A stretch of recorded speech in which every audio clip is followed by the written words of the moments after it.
ITDA ప్రాజెక్టులకు గత BRS ప్రభుత్వం నిధులివ్వకుండా నిర్వీర్యం చేసిందని డిప్యూటీ సీఎం మల్లు భట్టి విక్రమార్క మండిపడ్డారు.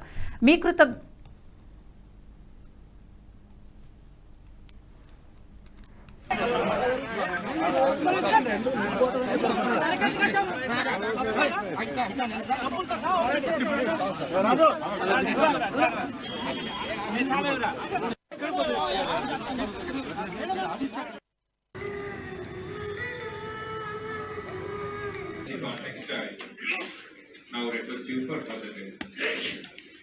Thank you, Nana. That overall picture. So. ITDA ప్రాజెక్టులకు గత బీఆర్ఎస్ ప్రభుత్వం నిధులివ్వకుండా నిర్వీర్యం చేసిందని డిప్యూటీ సీఎం మల్లు భట్టి విక్రమార్క మండిపడ్డారు.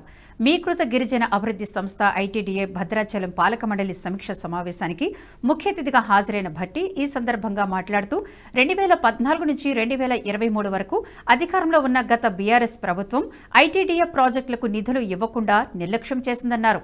విద్య, వైద్యం, ఆశ్రమం, ఉపాధికి బాటలు వేసే విధంగా ఐటీడీఏ ప్రణాళికలు ఉండాలని చెప్పారు. మహిళలకు సెల్ఫ్ హెల్ప్ గ్రూపుల ద్వారా మరిన్ని రుణాలను అందిస్తామని హామీ ఇచ్చారు.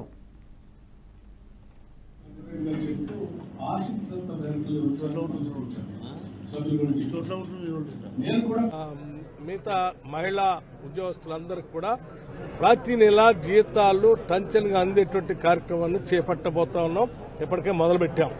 అట్లాగే రాష్ట్రంలో ఆనాడు కాంగ్రెస్ ప్రభుత్వం మొదలుపెట్టినటువంటి డ్వాక్రా మహిళా సంఘాలకి వడ్డీ లేనటువంటి రుణాలు ఇచ్చేవాళ్లు.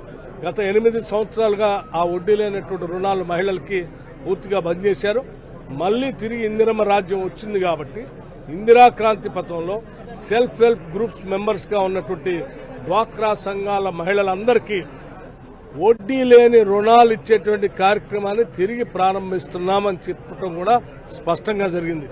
రాష్ట్ర ముఖ్యమంత్రి రేవంత్ రెడ్డి గారు మిగతా మంత్రులందరూ కలిసి కూర్చొని మనం ఈ రాష్ట్రంలో ఉన్నటువంటి మహిళలందరూ మనం మహాలక్ష్మిలాగా చూసే కార్యక్రమాలు ఇప్పటికే కొన్ని గ్యారంటీలు ప్రకటించాం.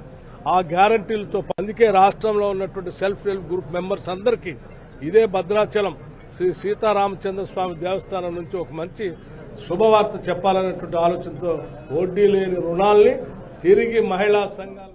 ఈ వీడియో మీకు నచ్చినట్టయితే లైక్ చేయండి, 10 మందికి షేర్ చేయండి. అలాగే కామెంట్ల రూపంలో మీ అభిప్రాయాలను మాతో పంచుకోండి. Nationalist hub group of channels ను సబ్స్క్రైబ్ చేసుకుని తెలుగునాట జాతీయవాద జర్నలిజాన్ని ప్రోత్సహించండి. ఈ వీడియో కింద ఉన్న బెల్ ఐకాన్ పై క్లిక్ చేయడం మర్చిపోవద్దు.